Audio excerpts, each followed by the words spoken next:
y hoy tenemos a dos invitados muy especiales, que son Carlos Rodríguez Brown, catedrático de Historia Económica en la Universidad Complutense, y Félix Rodrigo Mora, escritor.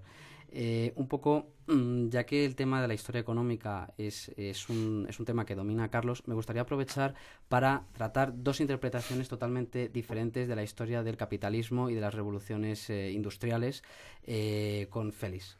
Que bueno, Félix plantea una visión totalmente alternativa a esa, un poco más diferente a la de los liberales más convencionales, asimilando que el capitalismo siempre ha estado unido al Estado, al ejército, y que no ha habido ningún tipo de revolución industrial al margen del Estado. Entonces, un poco partiendo de esa premisa desde el siglo XIX y las revoluciones liberales, me gustaría acabar analizando el estado de bienestar en la actualidad en las sociedades europeas y el sistema de pensiones. ¿Félix? ¿Yo? Sí. Bueno, mi interpretación de la dependencia del gran capitalismo al Estado ahora está bastante crecida en libros últimos, por ejemplo el de Mazzucato, la autora esta, sobre el Estado emprendedor, Mariana. Me parece una gran obra de economía, un gran análisis. Dice algo muy sencillo, ¿no? Que en el siglo XVIII Adam Smith no quiso entrar en lo que era la clave de la época, ¿no? Que era el crecimiento del imperialismo británico, del colonialismo, con la flota de guerra, que era el elemento principal, y la flota de guerra necesitaba ser abastecida desde la industria. Entonces el Banco de Inglaterra, que se crea a finales del siglo XVII, permite una rápida incorporación de la industria de la época, que era muy distinta a la actual, era pequeña industria más bien, al abastecimiento de la flota de guerra, de los ejércitos, etcétera, etcétera, y es ahí donde se inicia la génesis del capitalismo, ¿no? Que sería un capitalismo estatal, militar, casi desde el principio. Bueno, como vamos a seguir, la dejo aquí por ahora. Sí, tengo una visión algo diferente.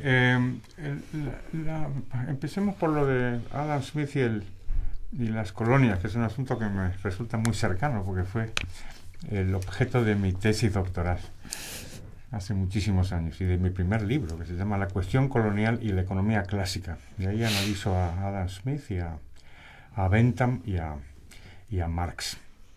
Y en el caso, para no alargarnos mucho, en el caso de Adam Smith, no había en el caso de Adam Smith una defensa del imperialismo.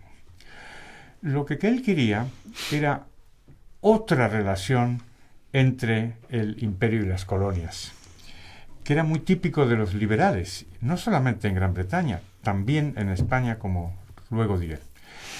Lo que quería Adam Smith es una relación de libertad.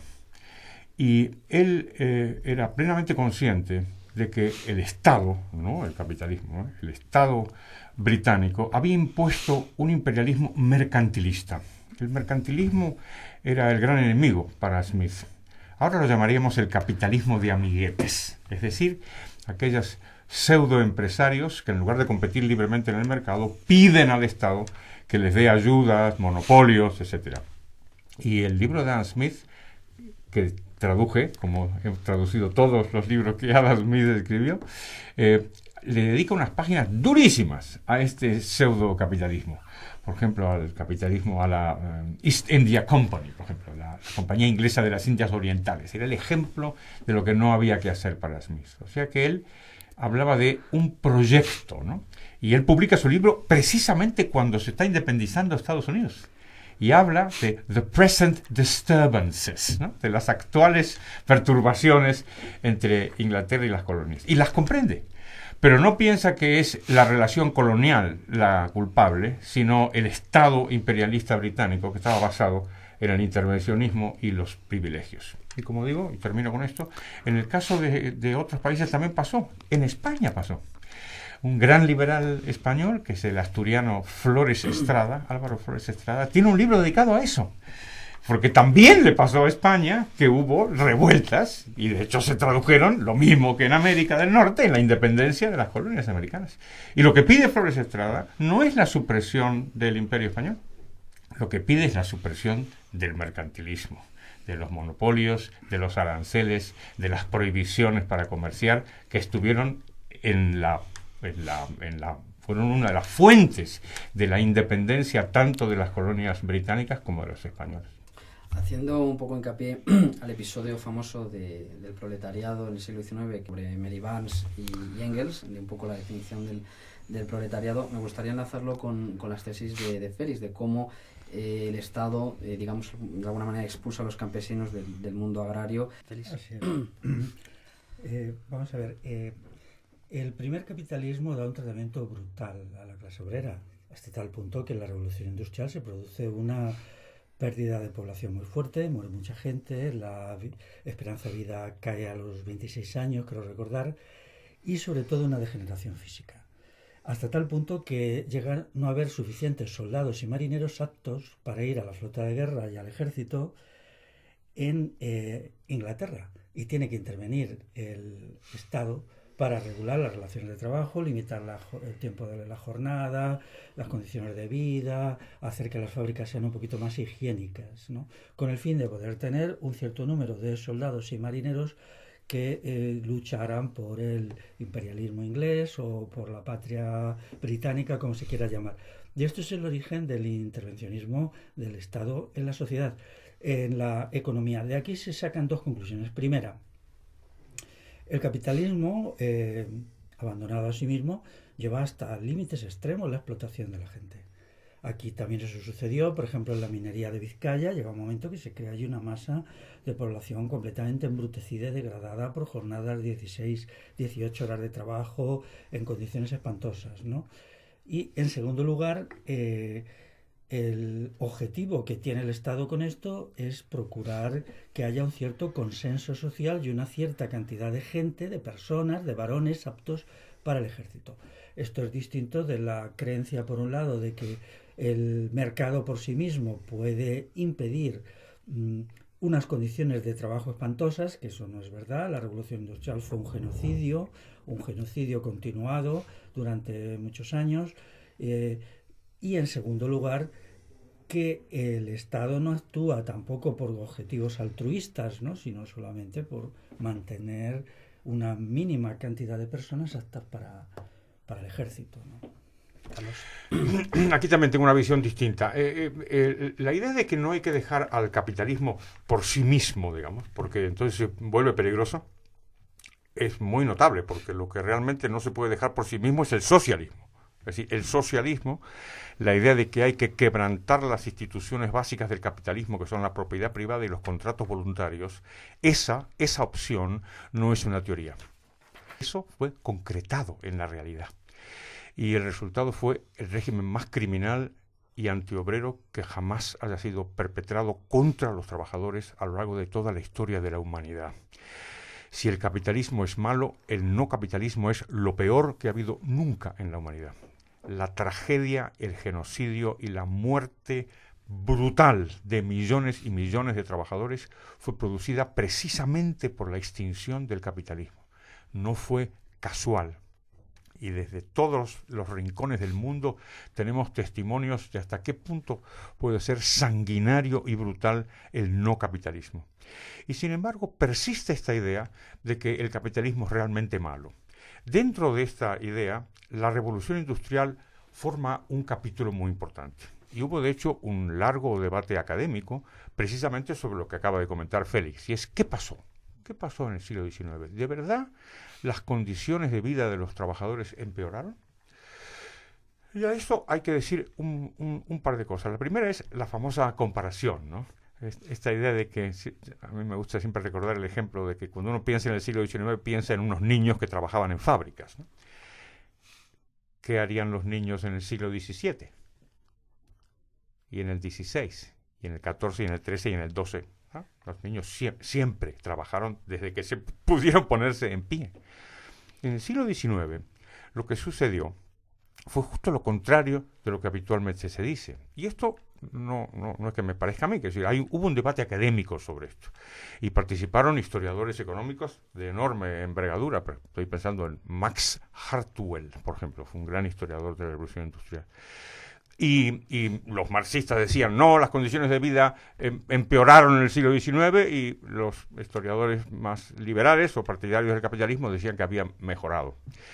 Y la verdad que académicamente este debate prácticamente ha acabado, puesto que las cifras indican que claramente, sobre todo a partir del final de las guerras napoleónicas, las condiciones de vida de los trabajadores mejoraron en el siglo XIX, mejoraron muy considerablemente. Por supuesto que en el siglo XX también mejoraron más, y en el siglo XXI todavía más, donde también se sigue hablando de que cada vez hay más pobres, etcétera, etcétera. Pero la idea de que el capitalismo en general y la revolución industrial en particular fueron letales para la clase trabajadora, yo creo que no se sostiene con los hechos.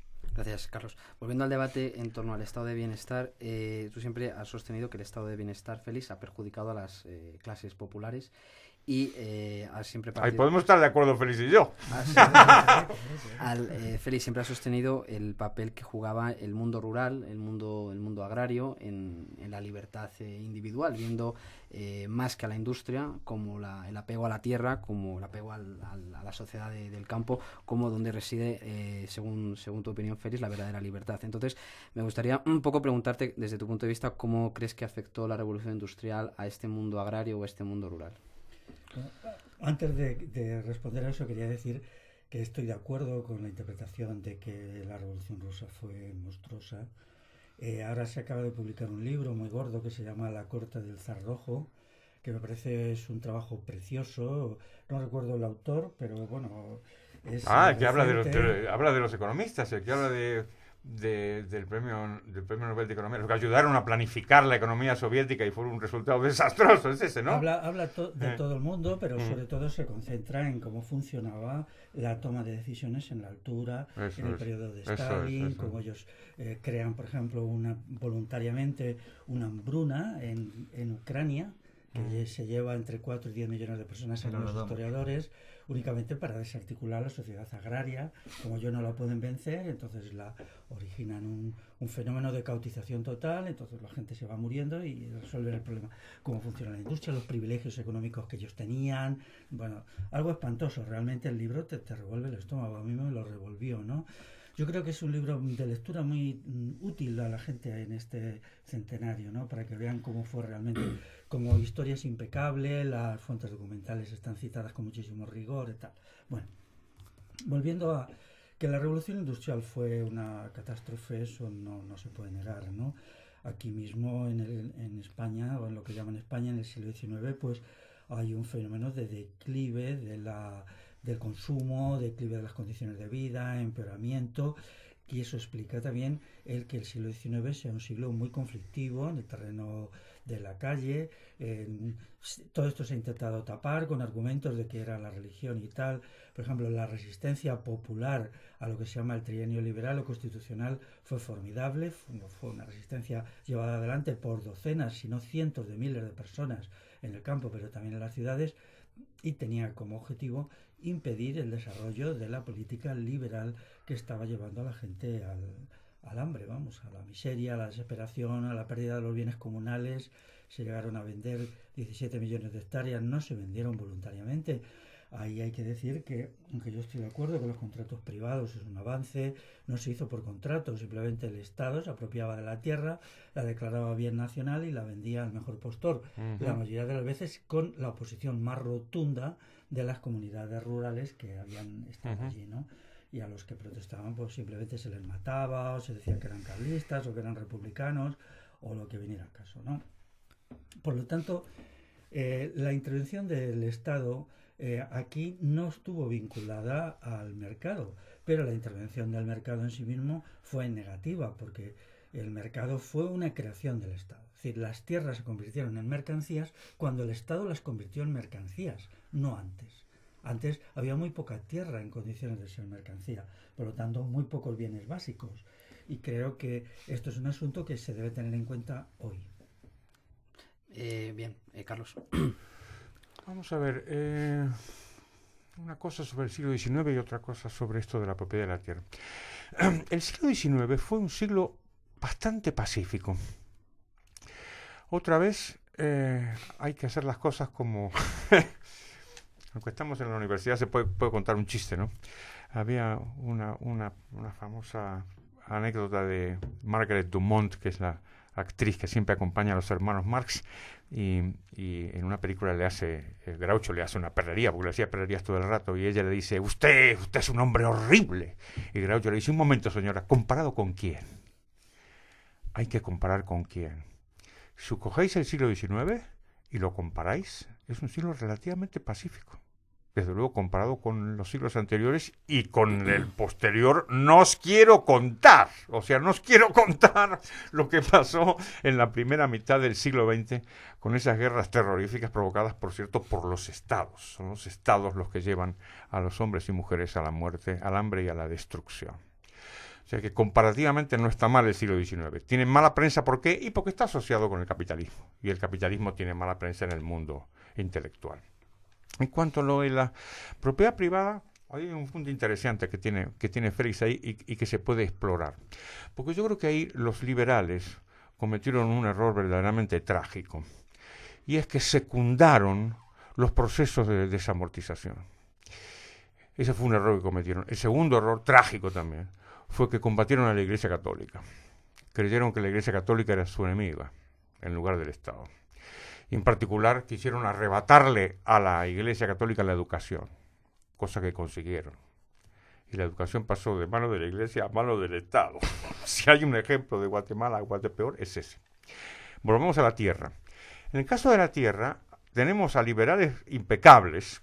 Voy a volver a citar a Flores Estrada, este destacadísimo economista asturiano, uno de los grandes economistas españoles de primera mitad del siglo XIX, que podía tener una argumentación liberal impecable a la hora del comercio y de la libertad de movimiento de las personas. Tiene unas páginas, yo como inmigrante hasta las lágrimas me emociona, contra los pasaportes, diciendo, pero ¿quién es el Estado para decirme a mí a dónde tengo que viajar? Extraordinario. Y todo es liberal, liberal, hasta que llega a la tierra.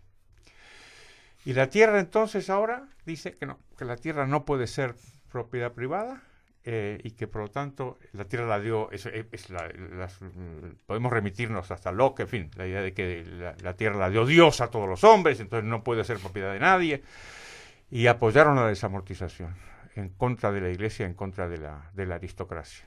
Curiosamente, entre los argumentos que había de los liberales, era la idea de que uno podía dejarle al Estado que invadiera la tierra y después quedarnos tranquilos porque ya no iba a hacer más nada. Ya se iba a quedar con la tierra, iba a violar ahí la propiedad y nunca más iba a avanzar. Qué grave error, ¿no? Qué gravísimo error. Félix, tú siempre un poco has defendido la idea de que el libre comercio o la pequeña propiedad es viable en una sociedad frente a la gran propiedad monopolística a la cual consideras un poco la culpable de la actual situación de crisis y al actual sistema, por así decirlo, a punto de colapsar. Entonces, me gustaría un poco saber tu visión del capitalismo actual y cómo afecta al trabajador o al concepto de pueblo que tú representas o que tú tienes, y enlazarlo un poco también con el tema de las pensiones. Pues ahora mismo claramente hay como un capitalismo de dos tipos, ¿no? Uno es el gran capitalismo, que está ligado al Estado, a los subsidios del Estado, a las ayudas del Estado, que se ha puesto de manifiesto en la crisis última de 2008-2014, cuando una parte muy importante de la gran empresa se colapsa, se viene abajo y es mantenida en Estados Unidos. Ya lo he dicho varias veces, se dice que en el periodo Obama esta gran empresa recibió $1 billón de subsidios estatales. Aquí no se sabe bien porque los datos no están bien organizados, pero se habla de 400.000 millones, ¿no? Sobre todo en los primeros años con Zapatero y tal. Entonces, claro, cuando se habla de libre competencia, pues aquí no hay libre competencia. O sea, daros cuenta lo que pasa, un banco mal gestionado se derrumba y el Estado le salva. Lo lógico sería dejar que se derrumbe el banco y entonces, pues claro, porque entonces lo que resulta es que gente que lo ha hecho mal se le premia constantemente. Aparte de todo, hay que saber a dónde ha ido el dinero. Yo estaba estudiando lo de Caja Castilla-La Mancha, una caja gestionada por la izquierda, y de ahí desaparecieron, no sé si fueron 9.000 millones de euros, y a dónde han ido, ¿no? Nadie me ha explicado. Luego les ponen una multa ridícula completamente a los directivos que eran de la izquierda y ahí se queda todo, ¿no? Pero Bueno, esto es así. Y luego está pues toda una gran masa de pequeña propiedad, de mediana propiedad, ¿no? Que realmente pues sufren muy fuerte las embestidas de los impuestos, las legislaciones malintencionadas y que tienen unas condiciones de trabajo duras. Todos sabemos, por ejemplo, que los pequeños propietarios o los autónomos pues trabajan muchas más horas que muchos asalariados y difícilmente salen adelante, ¿no? A menudo incluso pues no tienen ni siquiera la libertad de qué hacer y tal, porque los bancos junto con los créditos les dicen lo que tienen que hacer, ¿no? Más o menos les ponen las condiciones, ¿no? Entonces, podemos decir que en la sociedad actual la libertad de, empleemos una terminología arcaica, como se decía en el siglo XIX, de industria y comercio, ¿no? La libertad de industria y comercio ha desaparecido, pongamos, al 90%, ¿no? Porque por un lado, las grandes mastodontes realmente pues dependen del Estado de muchas maneras y por otro lado, las pequeñas gente que anda por ahí haciendo cosas y que es la que en definitiva mantiene la sociedad, puesto que la mayoría de los asalariados dependen de la pequeña industria, sobre todo en sitios como España y en Alemania también, no nos engañemos. Pues ellos están en una situación muy agobiada, pilladas en condiciones difíciles, ¿no? ¿Esto es nuevo? Sí, no. En realidad, la libertad de comercio siempre ha sido más una ficción que una realidad, o la libertad de industria, o la libertad de inversión, ¿no? Puesto que siempre ha estado ahí el Estado que te decía que podías hacer y que no, ¿no? Si vemos cómo se desarrolla el capitalismo en el siglo XIX, yo os voy a decir, se desarrolla en gran medida dependiendo del Estado. Por ejemplo, aquí muchos capitales se hacen porque se establece un monopolio de abastecimientos al ejército. Por ejemplo, es el famoso Mendizábal se hace rico, el de la desamortización eclesiástica, porque él trabaja para el ejército, le abastece al ejército de cebada, trigo, pan, y entonces de ahí va sacando. Pero ¿cómo consigue ese monopolio o cuasi monopolio para abastecer al ejército? ¿No? Eso es una cosa que en general no se explica, ¿no? Entonces ahora es una situación similar, ¿no? Por lo tanto hay que volver a reformular y a repensarse la libertad económica en una sociedad que la ha perdido por dos causas, ¿no? Por la presencia del Estado en sí mismo y porque el Estado mantiene una gran empresa, a unos grandes bancos que succionan los recursos y impiden a la pequeña industria ser y al pequeño comercio ser ella misma.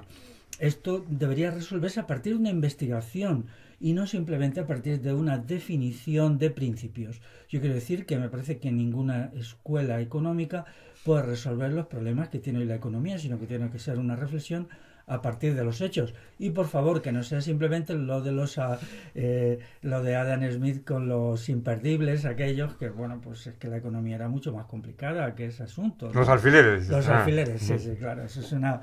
O como hace luego el Milton Friedman, que es saca toda su teoría económica a partir de un lápiz. No, vamos a ver, seamos serios, eso no puede ser, ¿eh? Tiene que ser un estudio completo. Sí, bueno, por volver a la actualidad, Carlos. Bueno, yo creo que está bien. Hemos empezado disintiendo, Félix y yo, y vamos a terminar bastante de acuerdo en casi todo. Salvo esto último que ha contado de Smith y de Friedman, que eso estoy en desacuerdo. Pero estoy muy de acuerdo con esta idea de que no vivimos en realidad en una economía capitalista. Se habla de capitalismo y cuando vosotros veis hasta qué punto están vulneradas las instituciones básicas del capitalismo, que son la propiedad privada y los contratos voluntarios, pues vais a llegar a la conclusión de que vivimos en una especie de híbrido. Vivimos en un híbrido de mercado y Estado, un híbrido de capitalismo y socialismo, un híbrido de libertad y de coacción. Y la idea de que los estados están manteniendo esas alianzas incestuosas con las grandes empresas, especialmente con la banca, pero también con otros sectores, por ejemplo la energía, que están íntimamente, profundísimamente regulados. Eso es una gran verdad que ha dicho Félix, y antes de él Adam Smith, claro, porque esto lo siento mucho, no eres el primero, Félix, en denunciar la connivencia siniestra entre el poder del Estado y el poder empresarial. O sea que ahí tiene mucha razón y el liberalismo ha denunciado eso, y en mi caso concreto y en el caso concreto de la crisis económica española lo he denunciado específicamente en un libro, precisamente con Juan Ramón Rayo, que se titula Una crisis y 5 errores. Y uno de esos errores es el rescate de la banca, precisamente, y ha hecho muy bien Félix en señalar que son las cajas, especialmente las bancas, la banca pública, la banca más condicionada políticamente, la que ha hecho desastres. Pero otras empresas también han hecho hecho las cosas mal y recibieron ayudas públicas cuando no deberían recibirlas. Y por último, vamos al otro punto que ha dicho Félix, que tiene razón, y es la cuestión de los pequeños. Siempre nos han contado que la intervención estatal tiene como propósito proteger al débil, al pequeño, al trabajador, a la gente con menos recursos, y es justo al revés. Al final la intervención protege a los poderosos, y los débiles están más jorobados con el Estado, porque pagan muchos impuestos, porque son castigados con toda clase de regulaciones que ellos no pueden sortear porque no tienen los recursos que tienen los poderosos, y finalmente están capturados por el Estado. Para no eludir la pregunta tuya sobre las pensiones, hablemos un poco sobre eso, porque a mí me parece que esto es un sistema que está precisamente pensado para jorobar al pobre. Es decir, si quieres hablar de pensiones después, pero quiero decir algo sobre Friedman, antes de que se me escape Félix con vida. ¿Quieres hablar después de las pensiones? Sí. Venga, pues entonces hablo del lápiz. La cuestión del lápiz no es de Friedman, es de Reed, ¿no? De Leonard Reed. Y la idea es un vídeo, está en YouTube, lo podéis ver es un pequeño relato que tiene como objetivo demostrar que la realidad económica es más complicada de lo que parece y que hay un sistema de interrelaciones que no siempre vemos. Y de ahí el famoso ejemplo de Reed, que sacaba un lápiz y decía, este lápiz parece bastante elemental, pero resulta que el caucho viene de África, la madera viene de la Polinesia, hay un italiano que lo diseñó, un alemán que lo fabricó, y es simplemente un lápiz. O sea que la idea no es presentar una visión sencilla de la realidad, como dijo Félix, sino justo al revés, decir que la realidad es más complicada de lo que parece. Venga, vamos a pensiones. Sí, era un poco, yendo a colación del tema mencionado de las pensiones, Félix, tú siempre has sostenido que el capitalismo monopolístico internacional de grandes multinacionales lo que ha perjudicado es al pequeño comercio, a la pequeña y mediana empresa, que es al final un poco lo que sostiene, lo que evita el paro, lo que favorece más a la clase media en España. Y un poco quería enlazar el paro, porque los niveles de paro que hay hoy en día en España, debido a el abandono el abandono de ayuda o de apoyo del pequeño comercio, de la pequeña empresa, como causante precisamente de este paro. Y un poco tú que has desarrollado toda una teoría en torno al concepto de pueblo y lo que representan hoy las clases populares, ya no sindicadas, y que no tienen nada que ver con lo que tradicionalmente la izquierda ha entendido o ha reivindicado o ha hecho monopolio de lo que era el pueblo. Pues vamos a ver, voy a empezar por algo que siempre he querido decir, que lo digo de vez en cuando también, ¿no? Aquí en los últimos 30 40 años ha habido muchas causas del estado en que estamos, que no solamente es el problema del paro, sino un empobrecimiento pavoroso de la gente. O sea, esto ya lo admiten incluso estatólatras, voy a usar esta palabra y se me va a permitir decirlo, como Joaquín Estefanía, en un libro que ha sacado hace poco, explicando que la gente joven tiene una situación muy mala económicamente y lo va a tener peor, que se titula algo así como Abuelo, ¿cómo habéis permitido llegar a esto?, ¿no?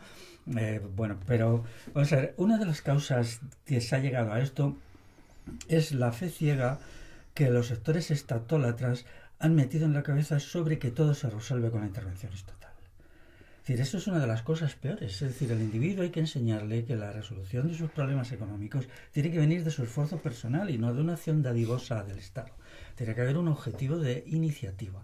Hace unos días me mandaban unos conocidos de Galicia que ellos han montado allí una pequeña actividad económica productiva autónoma, y me parecía estupendo, ¿no?, por lo que significa también de dos personas que en vez de estar llorando o estarse dedicadas a simplemente que les den un subsidio, una pensión, o a dar pena o a arrastrar pancartas por la calle, pues han tomado una iniciativa y yo espero que les vaya muy bien, y están corriendo efectivamente un riesgo, ¿no? Si esto lo hiciera mucha más gente, nos iría mucho mejor, ¿no? Tenemos que combatir esa tendencia a pensar que el Estado nos va a resolver las cosas. No nos lo va a resolver nadie. El individuo tiene que ser responsable de su propia existencia. La responsabilidad individual es decisiva. Pero, vamos a ver, el estado de bienestar se basa en un engaño. La cantidad de dinero que cada trabajador, cada asalariado paga al estado de bienestar, yo en mi libro El giro estatolátrico lo he calculado en una media de 8.500 euros anuales. O sea, que se sitúa más o menos de media en unos 600 mensuales. Eso es muchísimo dinero. Y un dinero además que luego se pierde por ahí, no sabe bien, va a la hucha de las pensiones, luego la hucha de las pensiones se agota, nadie no sabe explicar qué pasa con eso, ¿no? Durante mucho tiempo se le ha dicho a la gente que que era el Estado o incluso los empresarios los que mantenían el estado de bienestar. No es verdad. No, hay una pequeña cuota de los asalariados, pero en realidad lo que el empresario paga es una forma del salario que se paga de esa forma indirecta y no directamente en la cantidad. Por lo tanto, aquí sin más ni más, pues si yo como asalariado puedo decidir, quiero que me den todo el salario a mí y que no se lo den al Estado, que no me retire, ¿no? Porque aquí el Estado de Bienestar lo pone el franquismo, es una ley de 1963 que lo establece. O sea, es curioso que cierta gente que se la da de muy antifranquista oculta, que era un falangista que se llamaba Romeo Gorría, me parece Antonio Santiago Romeo Gorría, el que establece la legislación sobre el Estado de Bienestar, ¿no? Que es obligatorio, es decir, no es optativo, ¿no? Y entonces, claro, con ese dinero se podrían hacer grandes cosas. Por ejemplo, en mi entender, se podrían montar grandes sistemas cooperativistas, autogestionados, que permitirían una gran masa monetaria quedar en manos de los trabajadores y que no se convirtiera en algo que se va por el sumidero del Estado a nadie sabe dónde, porque yo nunca he entendido las cuentas de la Seguridad Social ni nadie me las ha explicado, aunque las he estudiado. Carlos. Muy bien, pues podemos terminar con un acuerdo prácticamente total en esta conversación. Coincido muchísimo y también en esta idea de la continua propaganda, ¿no? Nos han contado eso de que el estado del bienestar es un invento de la democracia, cuando en todos los regímenes ha sido aplicado, en particular en la dictadura franquista.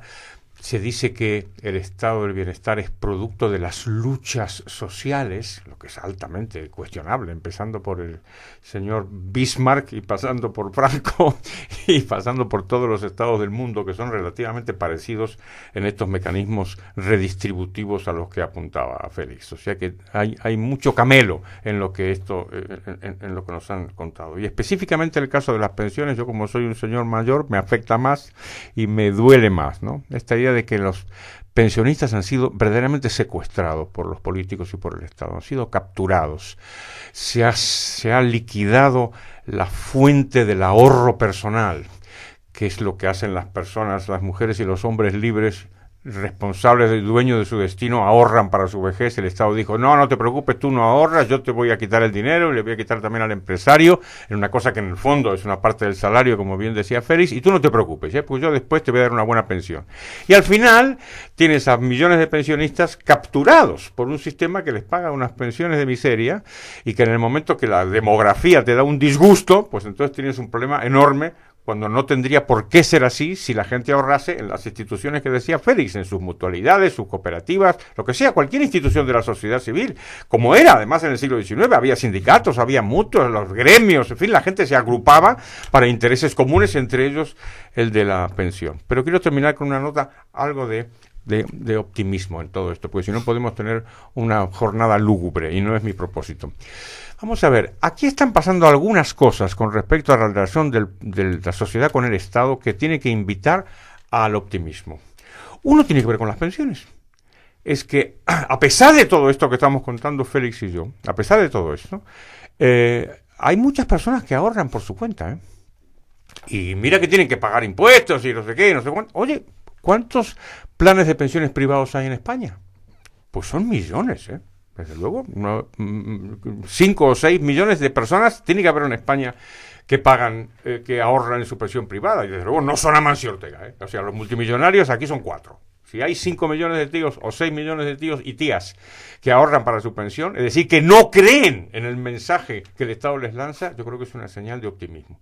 Y la otra señal de optimismo que yo tengo, lo que yo detecto, es que la relación de la ciudadanía con el Estado ha cambiado en los últimos tiempos. Me da a mí la sensación de que la gente está más molesta y que no se cree los cuentos, ¿no?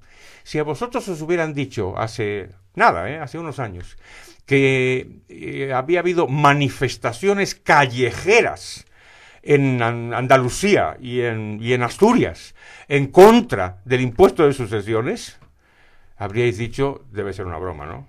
Pues no es una broma, es verdad, y se han producido pues en el año 2016 y 2017. Igual tenemos un futuro mejor que el pasado. Vale, pues muchas gracias, Carlos, por haber venido. Muchísimas gracias a vosotros. Un placer, y gracias, Félix, por tu aportación. Gracias a vosotros.